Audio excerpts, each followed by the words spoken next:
The last time I was in the energy lab, I just was throwing up and having liquids come out of every orifice, and I wanted to curl up in a ball and die. And so to run through the energy lab, not only with confidence, but like, I am doing this and I feel great and I was catching people, was like a really nice turn of events.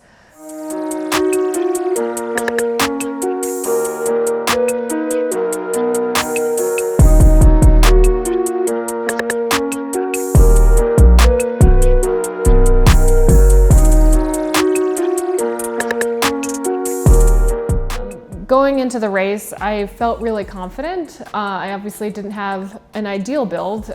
I had a calf tear about 2.5 months before the race, so it wasn't an ideal build. I wasn't able to run super long or have, tons of workouts that would make me feel like I'm gonna smash a sub 3-hour marathon, but I felt confident enough that everything else I had done leading up to this race was going to put me in a position to be competitive. And the lead up to the race in the week was like, the vibes were good.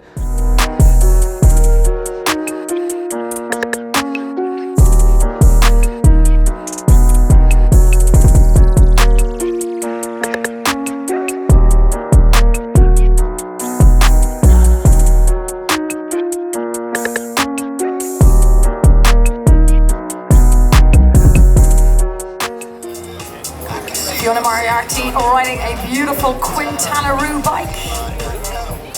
Matching the colours of her gear, she has the sparkles on her face.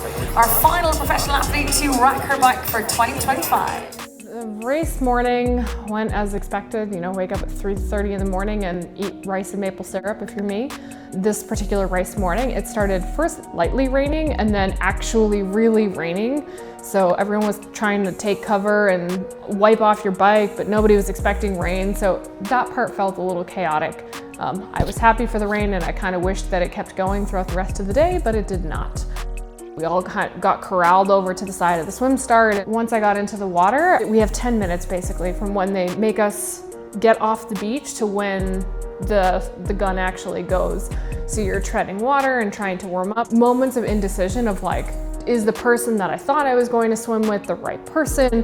Now they're over here, do I commit to this side? Lucy Charles is going over this way. Do you want to go near her and the super fast swimmers, or are you just going to get trampled?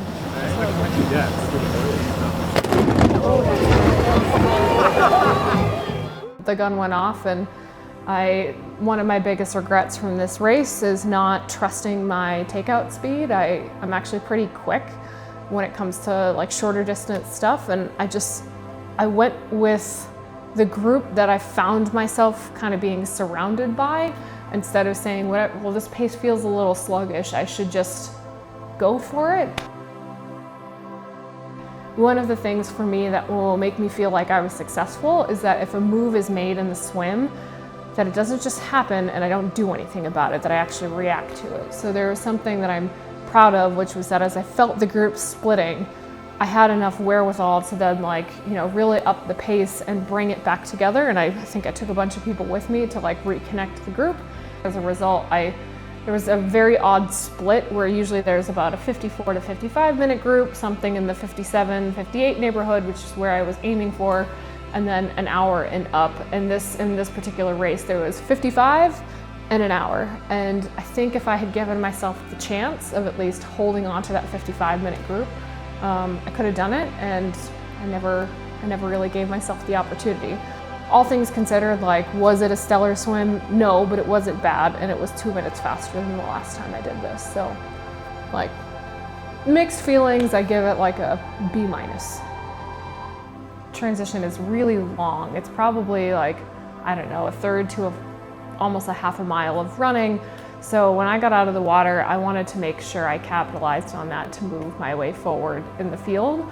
So I booked it to get to my bike, got on, and really one of the things that I also had in mind for this race was to look at the first 30 minutes as this is not going to be something that I am really looking at my power or my heart rate. I just had to go for it. And at one point I looked down at my power meter, and it was 280 or 290 to make up a gap in front of me. So I really just, held confidence in myself that that's what I was capable of doing.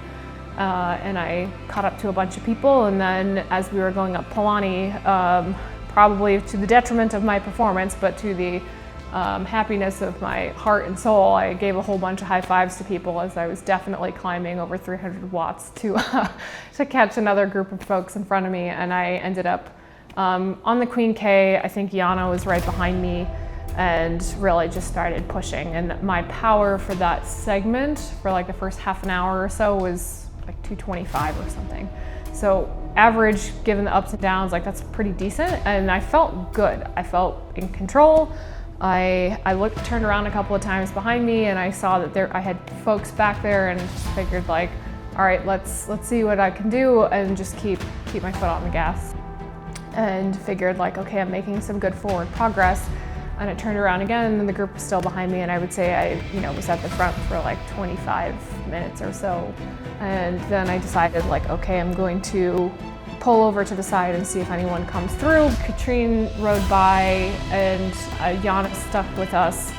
And at that point, it was probably around 40 miles or so. We hadn't quite hit the climb to Howdy, so whatever that is. We were going up and over a couple of rollers, and the next thing I know, I have an official coming up next to me, screaming at me and giving me a penalty. And I have never had a penalty in my entire career. I don't think I was cheating. I certainly wasn't trying to draft.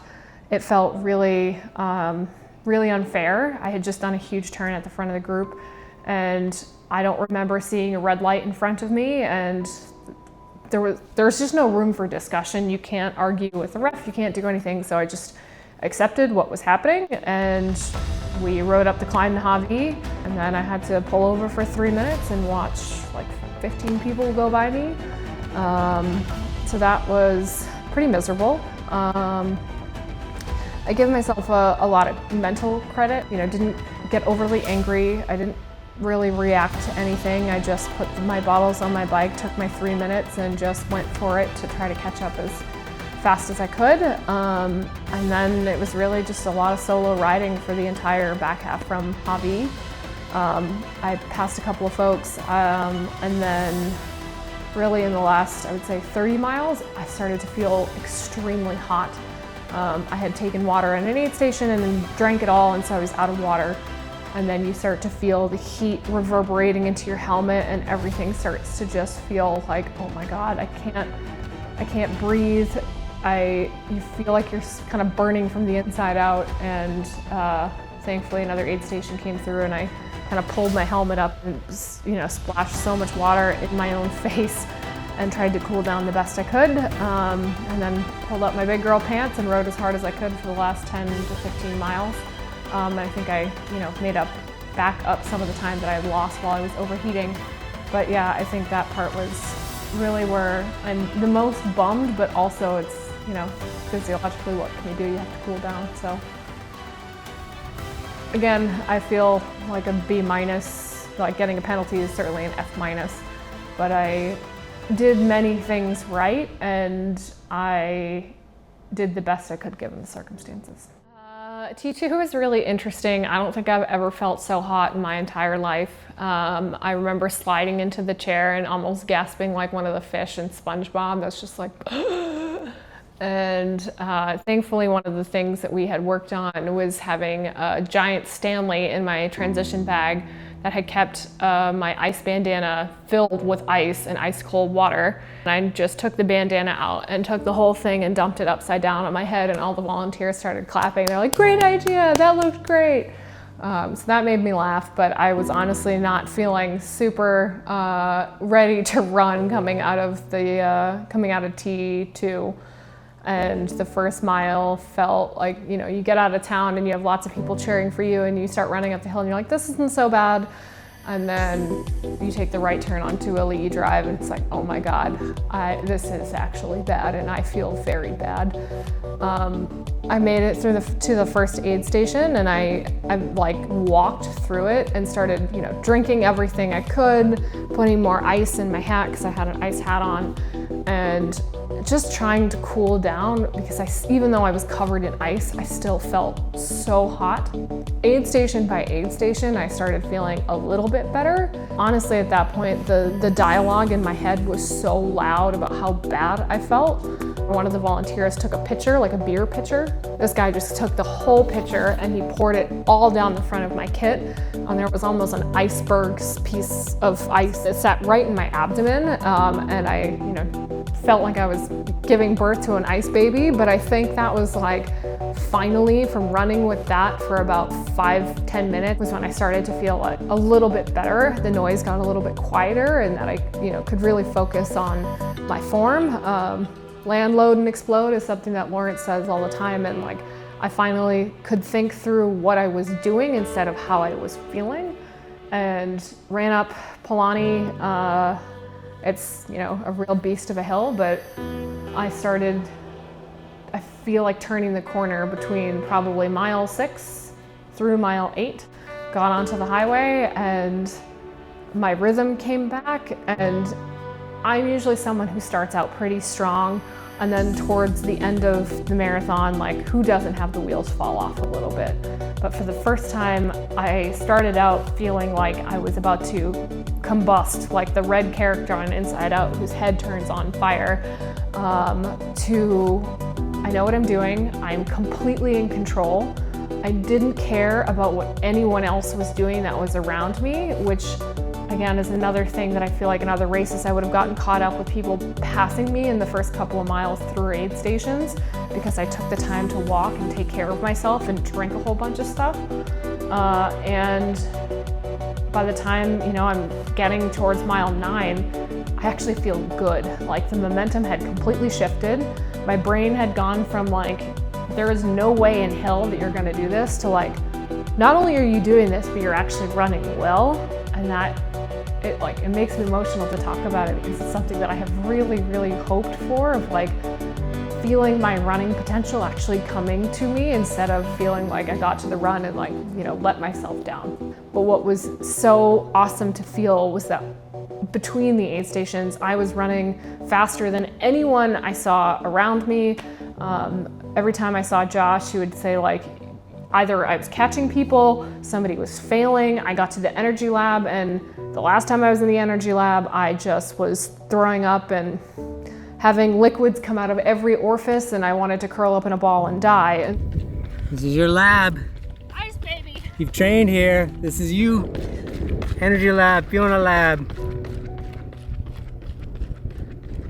And so to run through the energy lab, not only with confidence, but like I am doing this and I feel great and I was catching people, was like a really nice turn of events.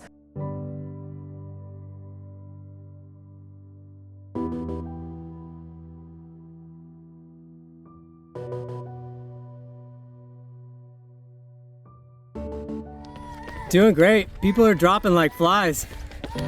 Taylor sat down at mile 25 and is out. This is your favorite aid station!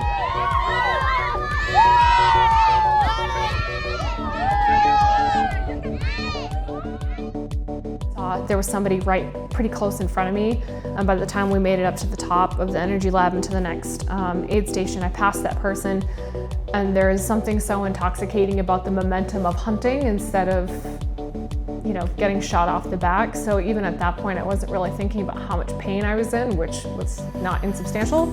It was more like how many people could I catch? And of all the things in the day that felt great or terrible, that I want to hold on to that feeling of what it is to be confident and strong at the end of the race. I think I got to the top of Polani and was like, all right, we'll give everything we got until the finish line. And then I went down Polani and it felt like someone had taken two bombs and lit them in both of my quads. That is when my lack of running miles really came to bear, and I couldn't, anything that I had that I was giving was everything that I had. Josh was like, if you just pick it up a little bit more, you might be able to catch the people in front of you, but I physically could not move my legs any faster. And that was it. Representing Ireland,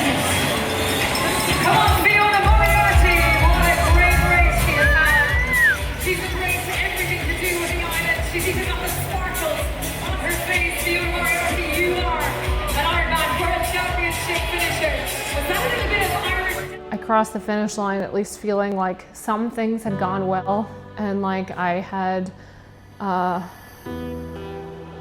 done myself proud in some ways, and that I was like deeply disappointed in other ways, but at least I finished, and that there were so many other people that that didn't. I saw a lot of folks sitting on the side of the road looking like overheated cars, just that they didn't take care of themselves. So I did that really well, and I'm proud of that. I think the after days of a big event are some of the hardest. We talked on the plane on the way home of like, more often than not, when you care so much about something and you put so much effort into something, the majority of people who are going to be on the start line in a professional field will likely be disappointed. And certainly I would consider myself in that bunch of people. I had a hope, like a very small hope, that I could end up, you know, somewhere in the top 15, and the folks that I was riding with before I got the penalty ended up in the top 15. Like, I think that's what is so hard for me about the day, and the grief, like the deep grief that I feel, even though that sounds very dramatic for triathlon, but if anyone tells you otherwise, like, you give everything that you have and you push so hard, and when it doesn't work out, you're just kind of left feeling for a couple of days, sometimes that you crushed it and there were parts that went super well, and some days it feels, or moments it feels like that your heart just kind of got ripped out. And I suppose what a privilege to care about something and to have such big feelings, because it means you really care. And I'm so glad and grateful that I get to experience these things, and as hard as they are, because there's so much goodness that comes from it. The women that I raced against, many of whom I consider really close friends, there's only like a very small portion of us that know exactly what that feeling is like. And it's so good for the sport to see what the capacity is of women, and to be able to see what it's like to put every ounce of energy into something. So while I'm not totally satisfied with my day by a long shot, and feel some deep sense of sadness and, you know, we'll get them next time, and grief, I am proud of being part of such an amazing group of women, and I'm proud of myself for not giving up. I am deeply grateful to my coach, my sponsors, my family, to Josh, to all the people that got me here. It's a privilege. And with every one of these, you learn a lot. When I'm not crying, I can at least say that I really appreciate those lessons. So Kona always tears your heart out, whether or not it goes well. And I guess that means it's working and it's important. And I can only hope that that space is held so that other women can really test themselves in the same way that I got to. It's really important and profound.